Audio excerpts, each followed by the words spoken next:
to the world. Subscribe now to the Hot 97 YouTube channel. It's Ebro in the Morning with Laura Stiles and Rosenberg. We're being completely honest. Beyonce's current tour is the best thing popping. It's the best for your money. And it's expensive. I ain't gonna hold you.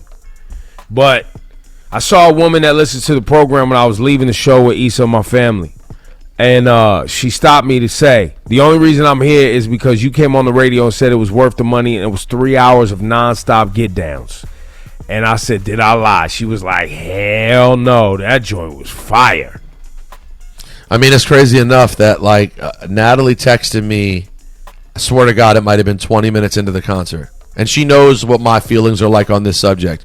And she literally just texted me, yo, this is the craziest thing I've ever seen. She's better than MJ, IDGAF. I was like, hey, yo, let's all settle down. Let's settle down. Well, so now I think that's how, but that either way, that's how it's hitting people, though. Right, but here's the thing about it. I've spent some time thinking about that. I've seen the show twice now. I've spent some time thinking about it. Beyonce has the luxury, like we see a lot of artists today have, of having so many phenomenal predecessors that they can pull from to create the current moments that we're getting. And they have new technology that didn't exist.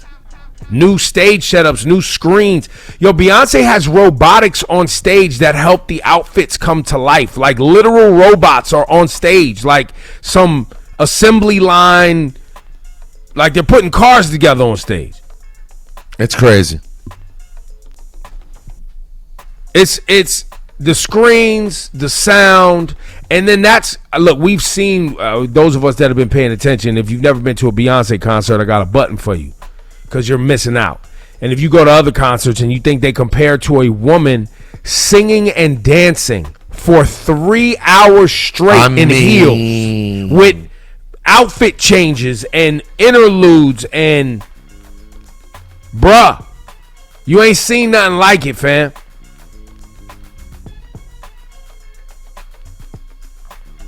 It's listen, I'm not even going to say I haven't seen it yet. All I watched was about 130 videos that Natalie took, and it looked like just about the craziest thing. The part when she does Love on Top, and then she stops and lets the crowd sing. Oh man, it was crazy.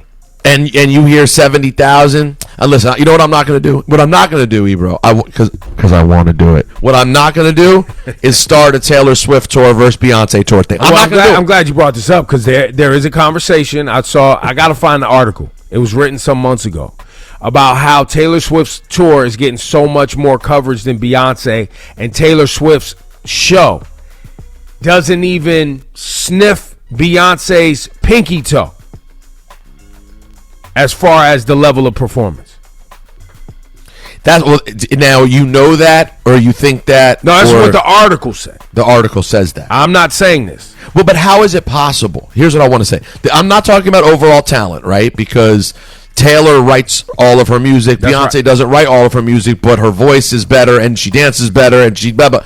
But how, from a show standpoint, could Taylor Swift hang with Beyonce? I guess I just don't understand it. I think also, Ebro, the evidence is this. The Taylor Swift concert essentially is for kids. Nah. I mean, it maxes out. Man. I'm not. Hold on. It's young moms and 40-year-olds is in there. No, they're 40-year-olds. I would say her fan base really maxes out though hard around 40.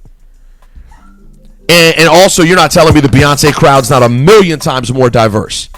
Oh, man, that's not even a conversation. I mean, you're talking about the amount of every kind of person that's in there. Like I saw based on video and photos, Ebro, it looked like a very diverse show. No, and I mean that I looked for it. It was very diverse.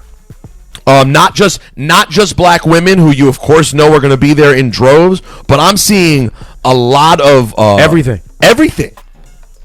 And obviously very LGBTQ plus vibes. The Swifties is on that too. The Swifties got that too. But black people ain't going to Taylor Swift though, bro. Let's break down the numbers. Are they? I haven't been. I'm making this up, but I don't know anyone who's gone. Well, you were in the black girl chat, so you would know. But I'm just saying. The point is the coverage, and in this particular article, it was basically asserting racism. Well, but I would assert is that what I'm saying is the reason for the coverage. Now, is that racism? Yes, that's a bit basic, good old fashioned bias. That's kind of inherent in the fabric of America, where it's the thing that white women are into. So that's what everyone's covering all the time. Like it's the only thing. And there's a lot of them. The math of it. There's a lot of people who would feel included in a Taylor Swift show. And the other part of it is this: Beyonce is so out of this world that it's almost incomprehensible for some people. Yeah. Like they don't even get it. Their brain can't wrap around what's taking place in front of them. How is this happening? That's how spectacular she is. And I've come to realize in my old age that some human beings, they don't like things that they can't. Well, I guess a lot of human beings, they just can't connect to it, and you won't like it because it's too high end, or it's too spectacular, or the talent level is beyond your comprehension, and people will write it off as, oh, I'm just not into that. Nah, you don't get it.